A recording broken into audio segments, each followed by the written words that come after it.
일본 정부를 상대로 한 위안부 할머니들의 손해배상 청구 사건에 대해 우리 법원이 엇갈린 판결을 내린 바 있었는데요. 이번엔 다시 서울중앙지법이 국내에 있는 일본 정부의 재산 목록을 공개하라는 결정을 내렸습니다. 일본 정부 재산을 강제로 팔아서 위안부 할머니들이 손해를 배상받을 수 있도록 하겠다는 취지의 결정문입니다. 자세한 내용을 백인석 기자가 취재했습니다. 고 배춘희 할머니 등 위안부 피해자 12명은 일본 정부를 상대로 손해배상을 청구해 지난 1월 승소가 확정됐습니다. 하지만 일본은 미동도 하지 않았습니다.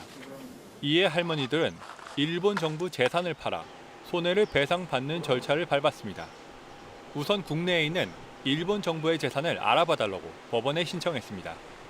서울중앙지법은 신청을 받아들였습니다. 첫째로 일본과의 관계 악화 등은 외교를 맡은 정부의 영역이고 사법부는 법리 판단만 해야 한다고 전제했습니다. 대일관계 악화 등을 거론하며 강제 동원 피해자의 소송을 각하한 최근 판결 내용을 비판한 논리입니다. 또 다른 쟁점인 한일 청구권 협정 문제도 걸릴 것이 없다고 봤습니다.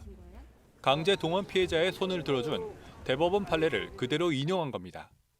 위안부 피해자들의 손해배상 청구권도 청구권 협정으로 사라진 게 아니라고 판시했습니다.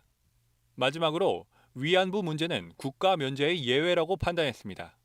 한 나라의 주권적 행위를 다른 나라 법원이 재판할 수 없다는 원칙을 그대로 적용할 수 없다는 얘기입니다.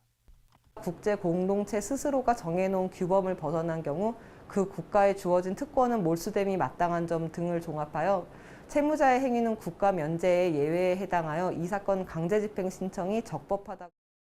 일본 정부는 우리 법원의 사법 절차에 무대응으로 일관하고 있어 이번 재산 목록 공개 역시 따르지 않을 가능성이 높습니다. KBS 뉴스 백인성입니다.